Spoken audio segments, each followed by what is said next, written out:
dugg si ay ponk yi nga xam ne tey fas yéene nga daal di waxtaane bokk na si nga xam ne que moo di l'installation bu haute cour de justice jëm si daal di atti ministre yi nga xam ne itam nekkoon nañ fi si jamono yi ki nga xam ne que moo di Macky Sall ba si moom sax ki nga xam ne que moo di Macky ma ni kon ki nga xam ne que moo di Ousmane Sonko ak Bassirou Diomaye Diakhar Faye ñu ngi si benn logique daal di war a mën a leeral ana fan la kon seen ala daal di war a mën a dugg des na ko daal di fam-fàccee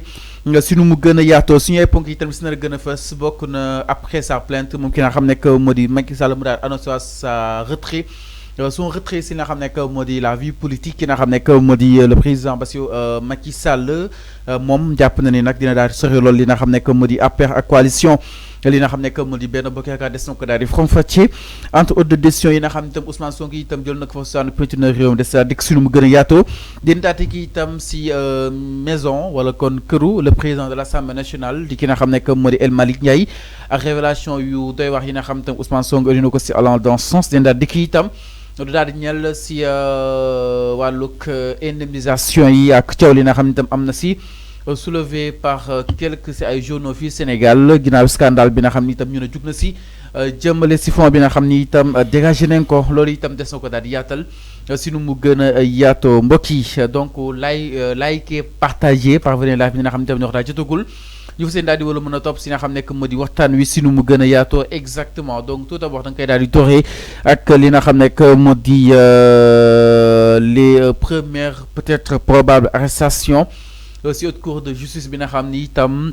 taxawal nañ ko niki samedi foofu saanu Assemblée nationale le président Bassirou Diomaye Diakhar Faye ak ki nga xam ne que moo di Ousmane Sonko ñu daal di jël ay décisions allant dans ce sens daal di koy indiwaat foofu saanu pencum na réew ma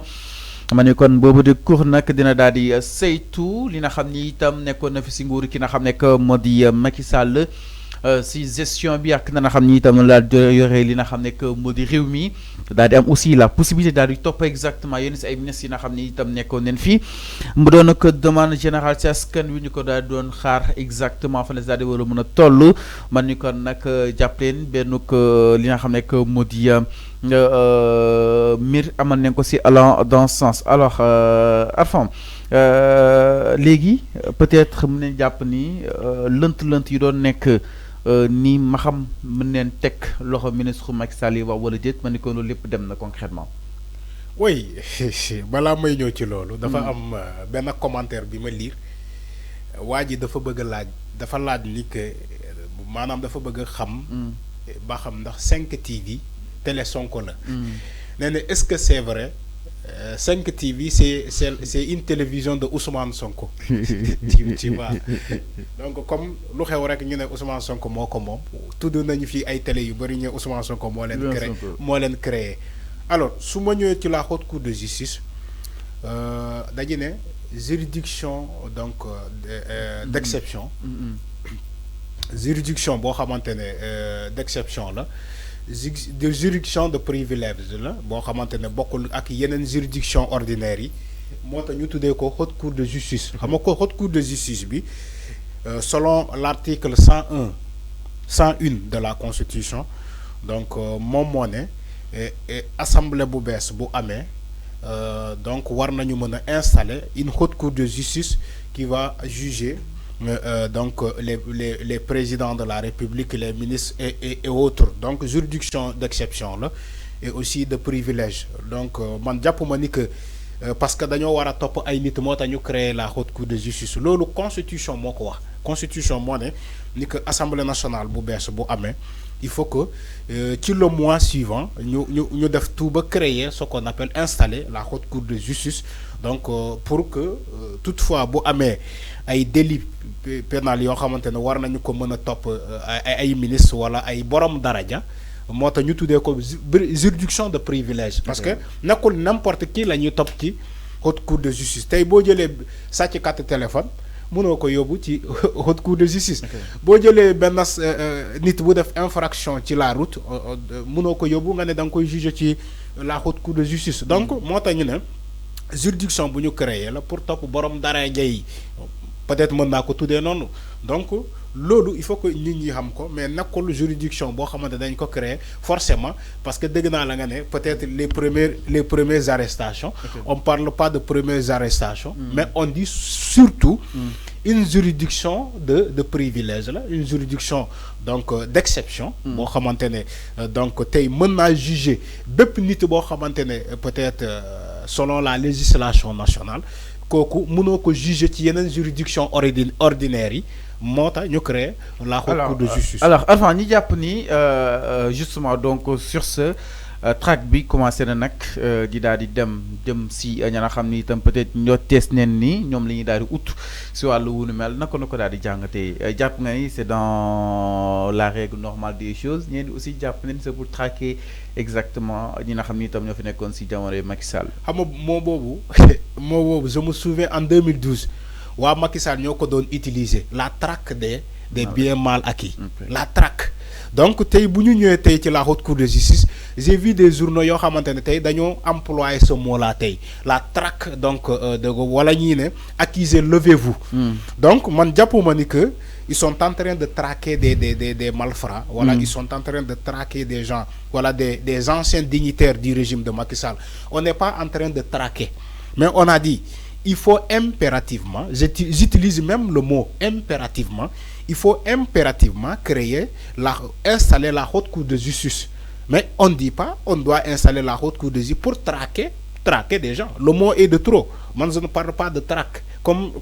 l'ont utilisé d'autres journaux, mais je dirais tout simplement que c'est une juridiction d'exception pour nous créer, pour me juger ay nit yoo xamante ne mënuñu leen mën a juger ci les juridictions ordinaires. Alors parlons de jugement exactement. Merci beaucoup à la régie peut-être pour kaw Mame Mbaye Niang.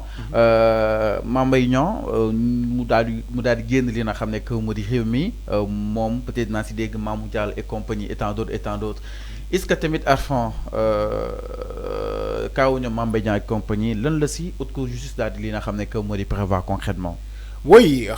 ñoom Mame Mbaye Niang yow sax tu l'as bien dit xam nga Mame Mbaye Niang il a été ministre da nga koy juger dans l'exercice de ses fonctions. Donc boo jëlee les fonctions de Mame Mbaye Niang on ne dira pas que Mame Mbaye Niang était député. Voilà, on ne dira pas que par exemple Mame Mbaye Niang était un chauffeur de Jakartaman. Voilà, Mame Mbaye Niang était un chauffeur je ne sais pas quoi, un chauffeur de Dakar Dem Dikk. Moo tax nga ne tey da nga koy yóbbu ci haute cour de justice déedéet. boo jëlee le cas de Mame Mbaye Niang par exemple dañu ne bu fekkee dafa am une mise en accusation contre Mame Mbaye Niang. Il faut écouter bien. Bu fekkee dafa am une mise en accusation contre l'ancien ministre Mame Mbaye Niang wala ñu épingler ko ci benn fait la reddition des comptes ñu épingler ko ci benn rapport ñu ne Mame Mbaye Niang ñu xool le cas de Mame Mbaye Niang selon son statut ñu ne Mame Mbaye Niang mii de mënuñu ko juger selon son statut bu mu yoroon fii mënoo ko juger parce que dans l'exercice de ses fonctions nga ko toppee parce que boo koy tuumal da ngay ne Mame Mbaye Niang il a été donc épinglé dans un rapport de Prodac dont il fait l'objet ou bien dont il était le ministre de la jeunesse ci jamono boobu. Donc dans l'exercice de ses fonctions mënoo juger Mame Mbaye Niang yóbbu ko ci la cour suprême ou yóbbu ko ci première instance deuxième instance dañu ne déedéet moo tax ñu créer la haute cour de justice nga ne da ngay juger Mame Mbaye Niang parce que il a été ministre nga yóbbu ko ci cette cour de justice boobu mais balaa nga koy yóbbu ci la haute cour de justice il faut qu'il y ait une mise en accusation contre l'ancien ministre Mame Mbaye Niang. Alors une mise en accusation peut-être kaw Mame Mbaye Niang mooy miro li nga xam ne que moo di Prodac bi est-ce que dans ce cas de figure li nga xam ne que moo di cette haute cour de justice peut-être pourrait être compétent allant dans ce sens. Oui, moo tax ma ne la c'est une juridiction d'exception là moom dama lay wax benn affaire pour Sénégalais yi comprendre ko la haute cour de justice ne peut pas juger d'autres délits wala d'autres infractions. À part gestion. À part ay borom daraja. mooy seen gestion yi. seen gestion yi mooy maanaam bu ñu yaakaar ne parce que par exemple le cas de Macky Sall qui était le président de la République ñu ne Macky Sall dafa am une mise en accusation contre lui parce que dafa def de la haute trahison. Par exemple Macky Sall. Les députés de l'Assemblée nationale def une mise en accusation contre l'ancien président Macky Sall ñu ne dafa def haute trahison. Alors haute trahison boobu ñu yóbbu ko ci haute cour de justice mais ñu ne la. Simple mise en accusation mënoo yóbbu directement Macky Sall ci la haute cour de justice déedéet dafa am un processus dafa am une procédure maintenant procédure bi bu amee mise en accusation dañuy yóbbu Macky Sall yóbbu ko ci une commission d'instruction bi commission d'instruction bi mooy dañu ne la cour le président de la cour d'appel moom moo koy présider avec 4 magistrats ay magistrats laa la wax de waxuma ay députés dama ne ay magistrats en bonne et due forme ñoo xamante ne loolu mooy seen liggéey c'est des magistrats donc aguerris ñoom ñooy créer la commission donc d'instruction donc ñooñu ngay yóbbu la mise en accusation bi ci ñoom ñu càmbar ko avec le président de la cour d'appel ñoom ñu toog càmbar la mise en accusation qui a été faite contre Macky Sall bu ñu càmbaree ba xam ni que lu ñu toppee Macky Sall effectivement moom moo ko def ñu def comment dire un soit comment dire un soit transmis. Non, c'est pas un soit transmis dañuy ordonnance comment dire de transfert dañuy def une ordonnance de transfert ou bien de renvoi yóbbu ko au niveau de la haute cour de justice ci la ñuy def une ordonnance de transfert. Parce que si nous avons le cas de Macky Sall qui a été mis en accusation par des députés de l'Assemblée nationale, nous cette commission d'instruction, si nous avons le dossier de Macky Sall, nous avons effectivement Macky Sall, député, nous avons une haute trahison. Dans ce cas, cette commission d'instruction présidée par le président de la Cour d'appel, nous avons une ordonnance de transfert. Au niveau de la haute cour de justice. Maintenant, haute cour de justice qui est aujourd'hui composée de 8 députés, qui ont prêté serment d'ailleurs, et aussi présidée aussi par le président de la Cour suprême, parce que le président de la Cour suprême, moi, il présidé la haute cour de justice. Donc, moi, il n'est que le 9e. Le 9e. On a 8 députés, plus le président de la Cour suprême, moi, le 9e. Alors, c'est clair. Donc, c'est toujours un nombre impair. Alors, c'est clair. Si la haute cour de justice, nous devons statuer carrément que voilà l'ordonnance qui a été transmise donc, venant de la commission d'instruction. La haute cour de justice, nous devons juger l'affaire. Alors, c'est clair, donc, exactement. pour te dire que, c'est pour te dire qu'il y a une procédure, il y a un processus tellement long. Alors, nous y restons toujours par rapport à ce que modi bobu de haute cour de justice bi nga xamni itam installé nañ ko don gis ngeen li nga xamné que modi trajectoire bi nga xamni itam mom le cour bi fusé daal di wara mëna octroyer pour arriver à leur fin manam fexé ba daal di wara mëna léral li nga xamni itam nekkon na fi concrètement donc ñu daal di ñëw itam leneen du côté